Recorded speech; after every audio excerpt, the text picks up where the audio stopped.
नमस्कार, स्वागत है आप सभी लोगों का सरकारी भर्ती के इस यूट्यूब प्लेटफॉर्म पे। हम आज की इस वीडियो में चर्चा करने वाले हैं बिहार शिक्षक सक्षमता परीक्षा यानी कि टीचर्स एलिजिबिलिटी टेस्ट 2024 सेकंड का नोटिफिकेशन आ चुका है। एग्जाम का सिलेबस क्या रहेगा, बेसिकली पैटर्न क्या है एग्जाम का, एलिजिबिलिटी क्या है, कौन लोग अप्लाई कर सकते हैं, और आखिर में यह एग्जाम किस चीज़ का है, जैसे आप लोगों को जानकारी है नहीं है तो भी हम इसकी चर्चा करेंगे। तो सब कुछ जानने वाले हैं इसमें हम कि कैसे फॉर्म क्या क्या इन्फॉर्मेशन जो भी ज़रूरी है। तो ये बिहार विद्यालय परीक्षा समिति द्वारा इस नोटिफिकेशन को जारी किया गया है ना। और इसके फॉर्म फिलिंग की डेट है वो कब से है, 26/4/2024 से 4/5/2024 तक, यानी कि आज से 4 मई तक ही आप इसके फॉर्म को फिल कर सकते हैं। ठीक है, सबसे पहली चीज तो ये आप इस बात को समझ चुके होंगे मेरा अनुमान है। और इस एग्जाम का पर्पस जो साफ साफ लिखा हुआ है, स्थानीय निकाय शिक्षकों की सक्षमता परीक्षा 2024 सेकंड हो रही है, यानी कि जो भी टीचर्स जो हैं स्थानीय निकाय यानी कि बिहार की लोकल गवर्नमेंट में कार्यरत हैं, वर्किंग हैं, उनके लिए एक एलिजिबिलिटी टेस्ट बिहार सरकार ने लॉन्च किया है, जो चेक करती है कि टीचर्स जो हैं वो अभी सक्षम हैं या पढ़ाने में सक्षम नहीं है। अब टीचर्स किस किस क्लास से, क्लास 1 से लेकर क्लास 12 तक के, तो वो सारी बातें जो है यहाँ पर बताई गई, उसकी हम चर्चा करने वाले हैं। अब अगर हम बात करें एग्जाम का, सबसे पहली बात उन्होंने बताया कि पेपर का पैटर्न कैसा होगा। तो पेपर का पैटर्न होगा, मल्टीपल चॉइस क्वेश्चन होंगे, हर एक क्वेश्चन के लिए 1 नंबर होगा और कोई निगेटिव मार्किंग नहीं होगी। ठीक है। दूसरी बात कि प्राथमिक, मध्य और माध्यमिक, उच्च माध्यमिक कक्षाओं के लिए पाठ्यक्रम जो है सभी विषयों के उन्होंने ऐसे बताया हुआ है, जैसे अलग अलग क्लास वाइज उन्होंने बताया हुआ है कि आपका जो टेस्ट होगा वो कैसे लिया जाएगा। क्लास 1 से क्लास 5 तक के जो शिक्षक हैं उनके लिए क्या है, भाषा एवं सामान्य विषय का कोड यहाँ पर ये दिया हुआ है, यानी कि प्राथमिक विद्यालय के जो शिक्षक हैं उनको इंग्लिश, हिंदी, उर्दू, बांग्ला में से किसी एक भाषा में परीक्षा देनी होगी, यानी कि आपको इनमें से कोई एक भाषा चुननी होगी, पहली बात। और एक सामान्य विषय उस पर हम चर्चा करने वाले हैं, वो क्या है अभी। कल हम ये जान लेते हैं कि पेपर आपको क्या क्या चूज करने है ना वो।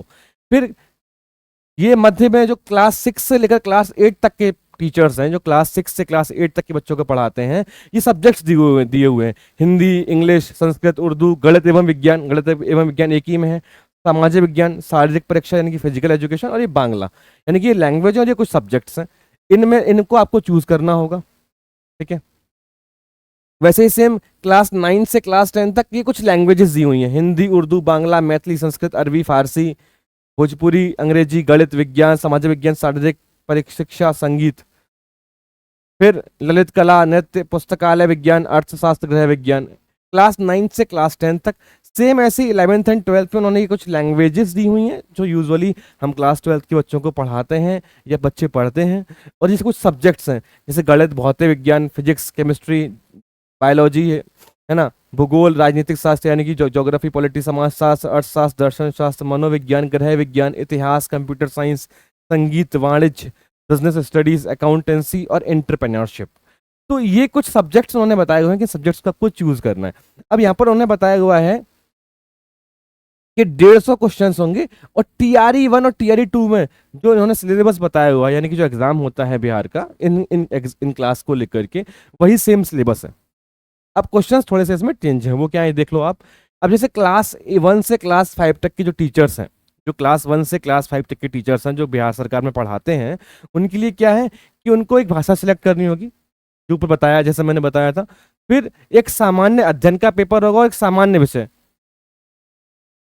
कोई भी सामान्य विषय हो सकते हैं उसमें, मतलब कोई स्पेसिफाइड सब्जेक्ट नहीं है ना, बहुत सारे सब्जेक्ट्स होते हैं, छोटे बच्चे जो पढ़ाई करते हैं वैसे ही। तो 30 प्रश्न होंगे, 40 प्रश्न और 80, यानी कि 80 और 40 120 और टोटल 150, कितने 150 क्वेश्चन होंगे। क्लास 6 से 8 के लिए भाषा यानी कि लैंग्वेज, एक लैंग्वेज, जीएस, संबंधित विषय, जो भी यहाँ पर सब्जेक्ट बताए गए थे क्लास 6 से क्लास 8 तक, ये सब्जेक्ट्स यहाँ पर बताए हुए हैं ना, ये सब्जेक्ट्स, इनमें से क्या करना होगा, आपको एक सब्जेक्ट चुनना होगा।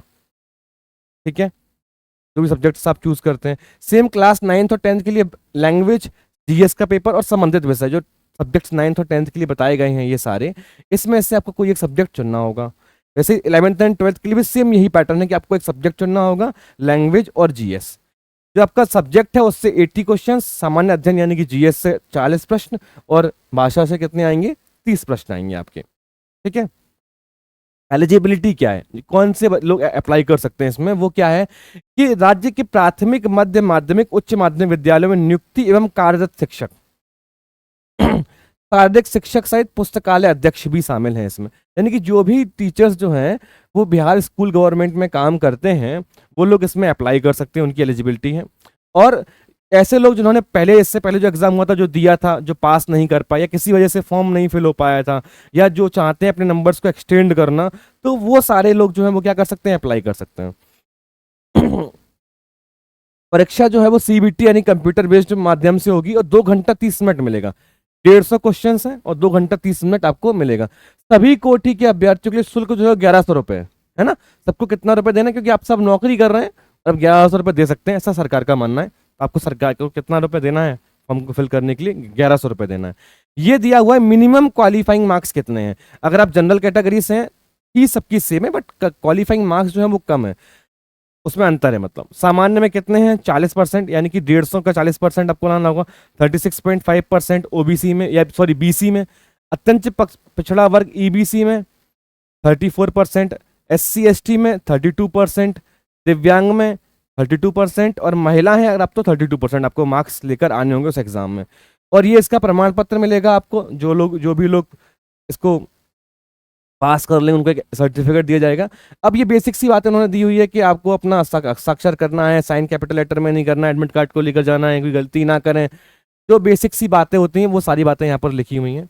अब हम जानते हैं कि दरअसल डॉक्यूमेंट्स क्या क्या चाहिए कि अप्लाई करने के लिए। डॉक्यूमेंट्स यहाँ पर लिखे हुए हैं। हाँ, जो भी टीचर्स चाहते हैं कि उन्हें प्रैक्टिस करना है इस पेपर के लिए, तो वो आईसीटी लैब जा सकते हैं संध्या 5 बजे के बाद नजदीकी प्राथमिक शिक्षा प्रशिक्षण संस्थान में, जिला शिक्षा में एवं प्रशिक्षण संस्थान में। वहां पर जाकर के वो क्या कर सकते हैं, जाकर प्रैक्टिस कर सकते हैं, है ना। उनको प्रैक्टिस करने की जरूरत है, उनको लगता है कि एग्जाम के लिए प्रैक्टिस करनी चाहिए, क्योंकि आप गवर्नमेंट एम्प्लॉय हैं तो सरकार आपके लिए कुछ तो करेगी। हमें प्रश्न सही से देना है, आपको बायोमेट्रिक का मिलान किया जाएगा, आपके सब कुछ। ये बेसिक सी बातें। भरने की विधि जो है वो क्या है, 2000 लिंक खोलेगा और आपको जो है ना ईमेल आईडी और आपकी जो मोबाइल नंबर है उससे आपको क्या करना होगा, उस फॉर्म को भरना होगा।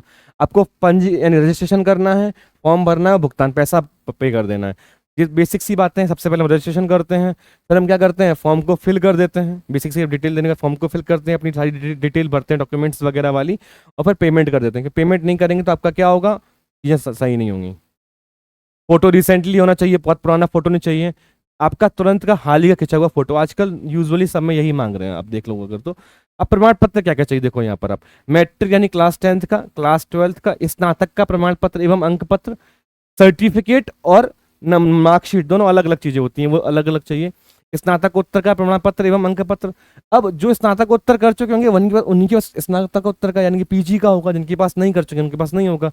बीएड, डीएलएड, बीएल, अन्य प्रशिक्षण प्रमाण पत्र, यानी कि जो भी आपने बीएड किया हो, बीटीसी किया हो, डीएलएड किया होगा, डीएड किया होगा, उसका आपको प्रमाण पत्र चाहिए और अंक पत्र चाहिए। सर्टिफिकेट और मार्कशीट दोनों चाहिए। फिर आपका आधार कार्ड, टेट, सीटेट, एसटेट, अगर आप ये भी क्वालिफाइड हैं तो इनका भी आपको क्या चाहिए, प्रमाण पत्र चाहिए। और नियोजन इकाई द्वारा नियुक्ति पत्र, जैसे आप जिस संस्था में काम कर रहे हैं तो उसका आपको अपॉइंटमेंट लेटर मिला होगा, यानी कि वो भी चाहिए। दिव्यांग आवेदकों के लिए सक्षम प्राधिकारी द्वारा निर्गत प्रमाण पत्र।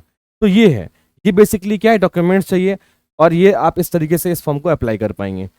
फिर ऑनलाइन ही फॉर्म को भरना है, कोई गलती नहीं करना है, अच्छे से जांच कर लें, कोई दिक्कत ना। साइन जो है वो कैपिटल लेटर में नहीं करना है, साफ साफ इन्होंने बताया हुआ है। ये बेसिक सी बातें हैं। आपका फॉर्म रिजेक्ट कर दिया जाएगा अगर आप सही से फॉर्म को फिल नहीं करेंगे और सबमिट कर देंगे। ये जो है यहाँ पर उन्होंने बताया हुआ है। और आवेदन पत्र डाउनलोड, उसमें वांछित विवरण पहले भली भांति कलम पेन से भरें, उसके उपरांत इन विवरणों को पोर्टल पर ऑनलाइन प्रविष्टि, यह कार्य मात्र आवेदन के पोर्टल पर ऑनलाइन शुद्ध विशुद्धि प्रविष्टि के लिए प्रयोग किया जाना है। यानी कोई गलती वगैरह हो जाती है उसके लिए उन्होंने बताया हुआ था उसके रिगार्डिंग। बाकी आप रिव्यू कर लें उसको, मतलब सिंपल सी बात है। अगर हम फॉर्म फिल करें, क्योंकि हम तो गवर्नमेंट जॉब कर रहे हैं, हम शिक्षक हैं, तो हम बेसिक डिटेल्स का तो ध्यान रख ही सकते हैं, है ना। बच्चों से ऐसी गलतियां हो सकती हैं, हमसे तो खैर नहीं होने की संभावना नहीं है। फिर सर्टिफिकेट का आपको ईबीसी या ईडब्ल्यूएस के जो भी हैं आप, वहाँ पर आपको क्या करना होगा, सर्टिफिकेट बनवाना होगा, उसको अप्लाई करना होगा, मतलब लगाना होगा। तो कोई दिक्कत अगर आपको आती है तो आप इस पर सक्षम परीक्षा@gmail.com या फिर इस 9546114508, है ना। या फिर एक और नंबर है 8859 764188 पर संपर्क कर सकते हैं। और उन्होंने कहा है कि अगर आपको लगता है कि इस फॉर्म में कहीं कोई गलती हमसे हो जाती है उनसे, तो वो स्वयं उसके लिए जिम्मेदार हैं। जिम्मेदार का मतलब उसमें कुछ भी चेंजेस कर सकते हैं, है ना। तो चेंजेस करने का राइट तो होता ही है सरकार के पास में। तो ये बेसिकली डिटेल्स है, आप फॉर्म को फिल कर दीजिए। फॉर्म फिल स्टार्ट हो गए हैं, आज ही से फॉर्म आपको फिल करना है। और सिलेबस तो आपको बताया जा चुका ही है। और कोई आपको डाउट्स रहता है इसमें, अगर फॉर्म फिलिंग में किसी चीज़ में, तो आप हमें कमेंट कीजिएगा, हम आपकी संपूर्ण सहायता करने का प्रयास करेंगे। जय हिंद, जय भारत, धन्यवाद।